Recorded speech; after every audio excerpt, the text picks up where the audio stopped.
So hello everyone, I hope कि आप सब बहुत अच्छे होंगे और आपको आज से अपनी स्टडीज़ को स्टार्ट करना है और होप सो कि आप स्टार्ट करने के लिए एक्साइटेड भी होंगे।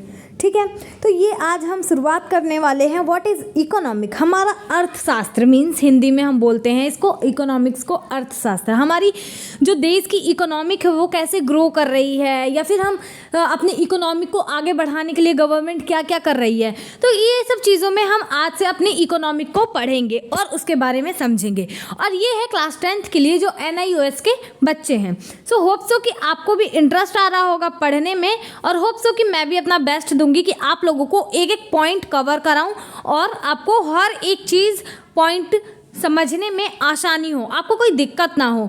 ठीक है, आपको चीज़ों को याद ना करना पड़े, आपको रटना ना पड़े, आपको चीज़ें याद रह जाए, तभी तो बात है पढ़ने में और मुझे मज़ा आएगा पढ़ाने में। ठीक है, सो होप सो कि आपको बहुत अच्छा लगेगा। तो आज से हम अपनी इकोनॉमिक को स्टार्ट करते हैं। हम अपने चैप्टर फर्स्ट को स्टार्ट करते हैं क्लास 10th के। सो प्लीज़ इसको काइंडली वॉच करना और अगर आपको कोई भी डाउट होता है तो कमेंट बॉक्स में पूछ लेना। ठीक है, होप सो कि आपको ये समझ में आएगा। तो बिना ज़्यादा टाइम को वेस्ट करें, चलिए आज के चैप्टर को हम शुरू करते हैं। What is economics? Economics as a subject has assumed great importance in the field of social science। मतलब सामाजिक विज्ञान कह सकते हैं हिंदी में सोशल साइंस को, कि मतलब हमारे समाज में हमने इकोनॉमिक्स को बहुत एक इम्पॉर्टेंट जगह दी है, प्लेस दिया है। In our day to day life we use a lots of economic concept such as goods, market, demand, supply, price, inflation, deflation, banking, tax, lending, borrowings, बहुत सारी चीज़ें जो हम डे टू डे लाइफ में देखते हैं। हम सप्लाई देखते हैं, सप्लाई लोग करते हैं। प्राइस देखते हैं, हम जो भी हमें कुछ परचेज करना होता है उसकी प्राइस में देखते हैं गिरावट होती है, कभी प्राइस एकदम से बढ़ जाता है, कभी एकदम से गिर जाता है, इन्फ्लेशन आ जाता है कभी मार्केट में, कभी डिफ्लेशन चलता है। बैंकिंग का देखते हैं, रेट ऑफ इंटरेस्ट देखते हैं। Similarly we take economics decisions related to the distribution of our income to purchase various goods, making budget to do some work, taking up a job to earn, withdrawing money from bank, etc. देखिए, जैसे हम कोई job करता है, वो अपनी income को नज़र में रखता है और ये सोचता है कि उसे उसमें से कितनी सेविंग करनी चाहिए और कितने का उसे गुड्स परचेस करना चाहिए और क्या क्या परचेस करना चाहिए। यही सब हम इकोनॉमिक्स में पढ़ेंगे। We also observe and get information on the economic situation of our society or country, foreign country and the world.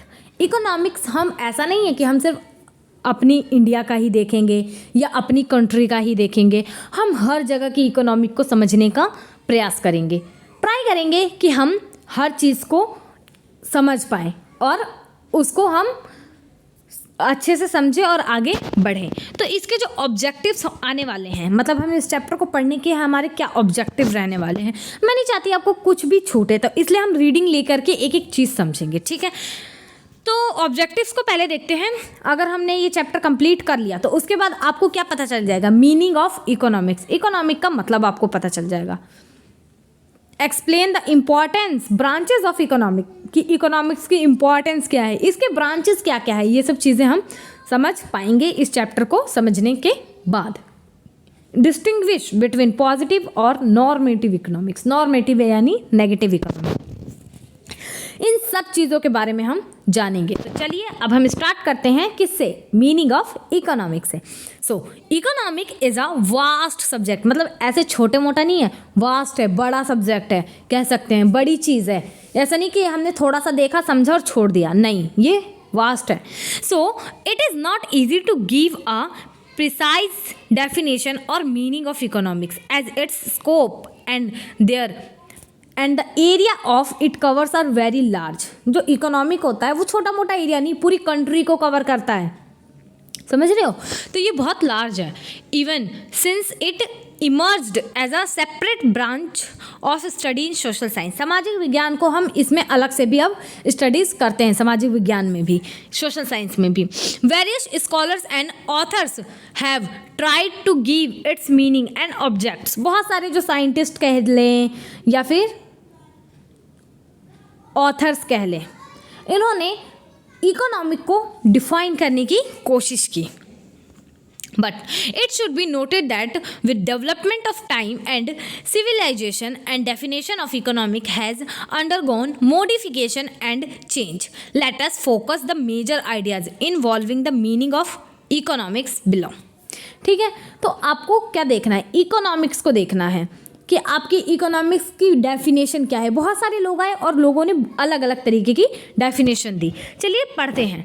Many scholars and authors in the late 18th and early 19th century, मतलब 18 और 19th century में believe करते थे वो इसमें कि social science of wealth कहते, या फिर हम ये कहें कि साइंस ऑफ वेल्थ, यहाँ हमने वो भी कर रखा है, एक सेकेंड, हाँ हमने यहाँ पे साइंस ऑफ वेल्थ मतलब साइंस का वेल्थ हमने किया है।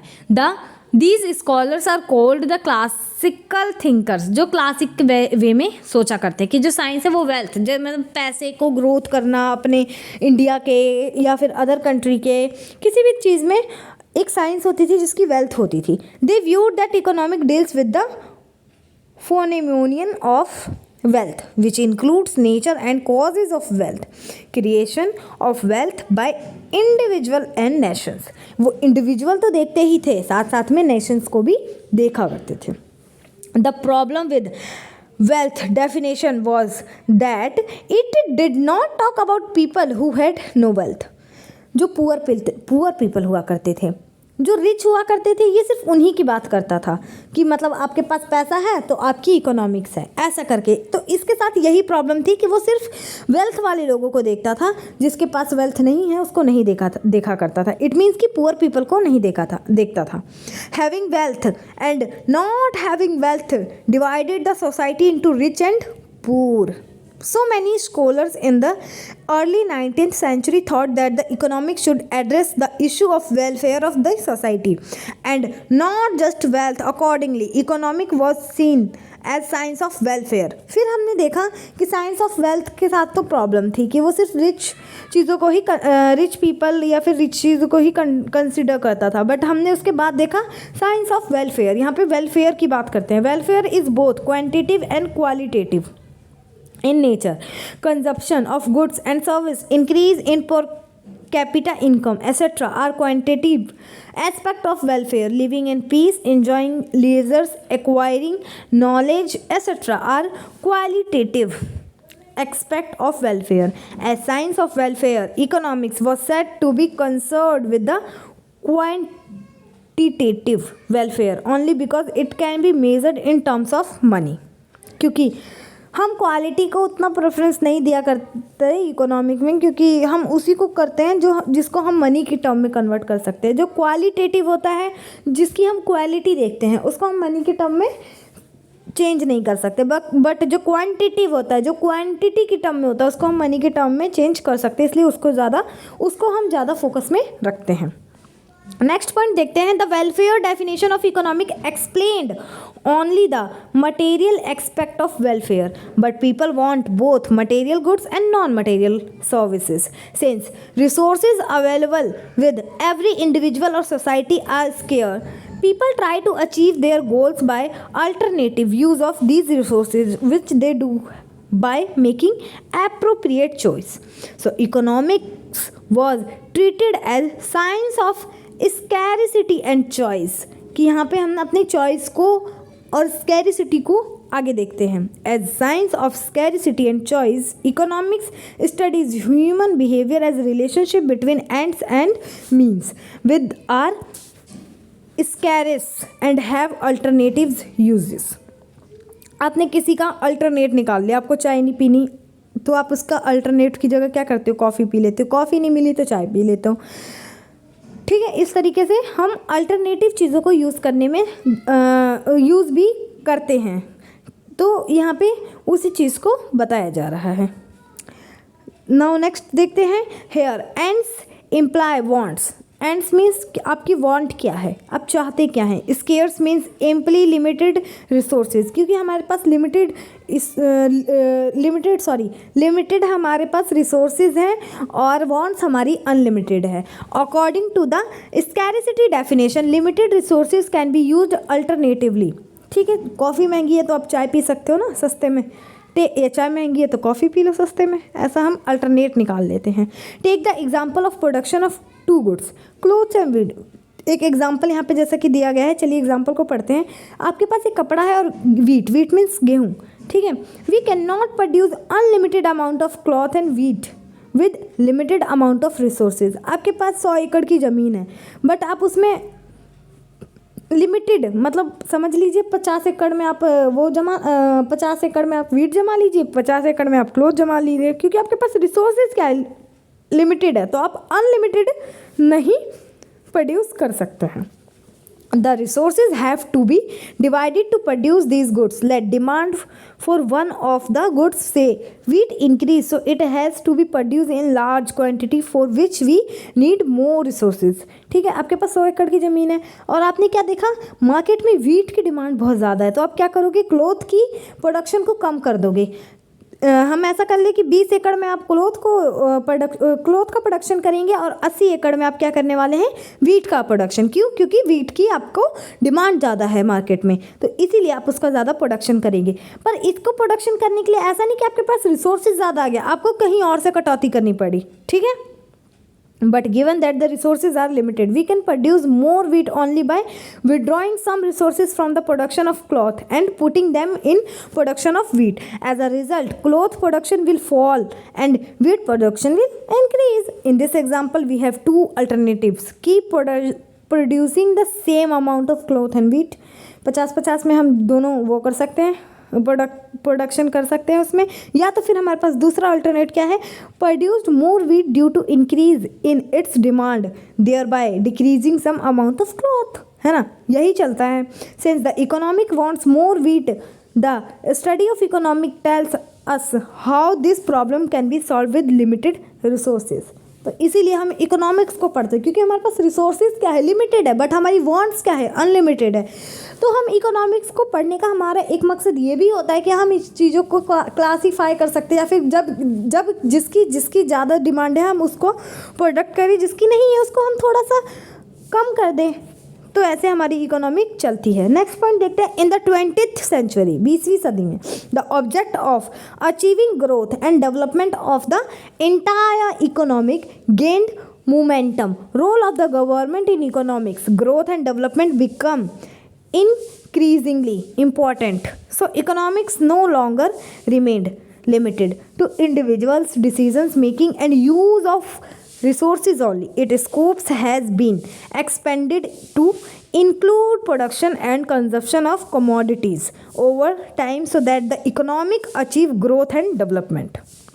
इकोनॉमिक्स को ये बोला गया है इस पॉइंट में कि हम इकोनॉमिक्स को ग्रो करना चाहते हैं, जो हमारी आसपास की कमोडिटीज़ हैं या जो प्रोडक्शन करते हैं, जो कंजप्शन करते हैं, उन सबको इंक्लूड किया गया है। सो इकोनॉमिक्स अपने गोल को अचीव करे और इकोनॉमिक्स आगे ग्रो करे, डेवलपमेंट हो, ग्रोथ हासिल करे। जैसे कि आप सबको पता है इंडिया क्या है, एक डेवलपिंग कंट्री है, मतलब वो डेवलप हो रही है, डेवलप्ड कंट्री नहीं है, डेवलपिंग कंट्री है वो, ठीक है। आगे देखते हैं। So economics is treated as the science of growth and development. Economics को हम साइंस ऑफ ग्रोथ भी कहते हैं और डेवलपमेंट भी कहते हैं। In fact it is true that nowadays people talk about well being of individual and the whole nation.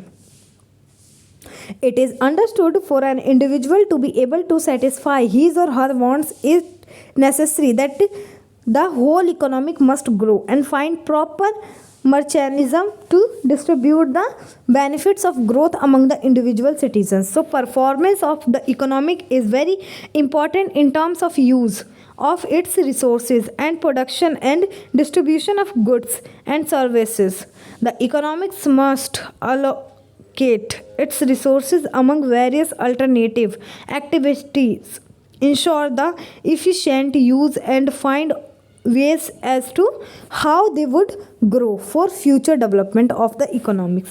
On the basis, many economics in the world have performed well. For example, the USA, European countries, Japan, etc. are called developed country economics because they have achieved higher level of economic और कहे income, higher level of income for their citizens. Our Indian economic is a developing economic because economic, sorry मैं country कह रही थी, economics है, because many of its citizens are still poor. A study of economics tells us the state of our economic and guidance us to achieve higher level of growth and development. काफ़ियों को इस point को पढ़ने के बाद काफ़ी को समझ आया होगा, काफ़ियों को नहीं भी आया होगा.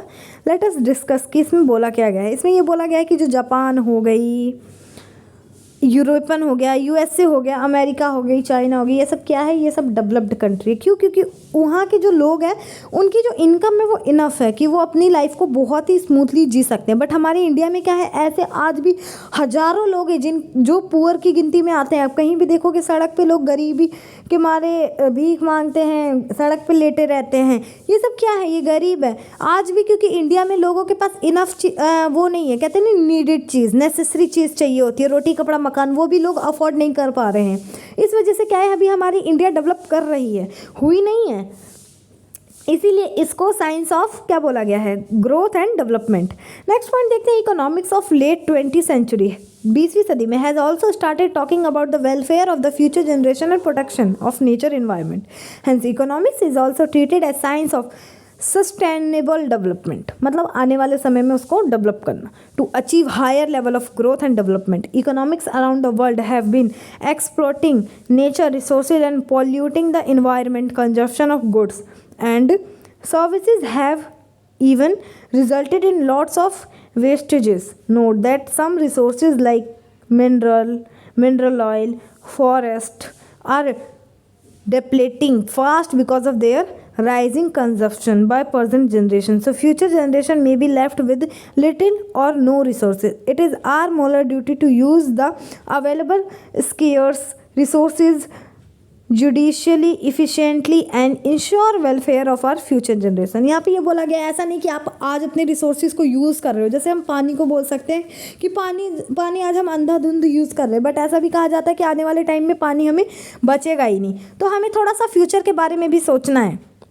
कि जो हमारी आने वाली जनरेशन है, आपके आने वाले बच्चे हैं, कह सकते हैं कि उनको रिसोर्सेज प्रोवाइड होनी चाहिए. इसलिए पानी का यूज़ करो तो थोड़ा सोच समझ के, ऐसी वेस्टेज ना करो पानी का. ऐसे देखते हैं कि पानी बिल्कुल यूँ बहता रहता है, नल खोल करके लोग चले जाते हैं, तो पानी के सेव करो.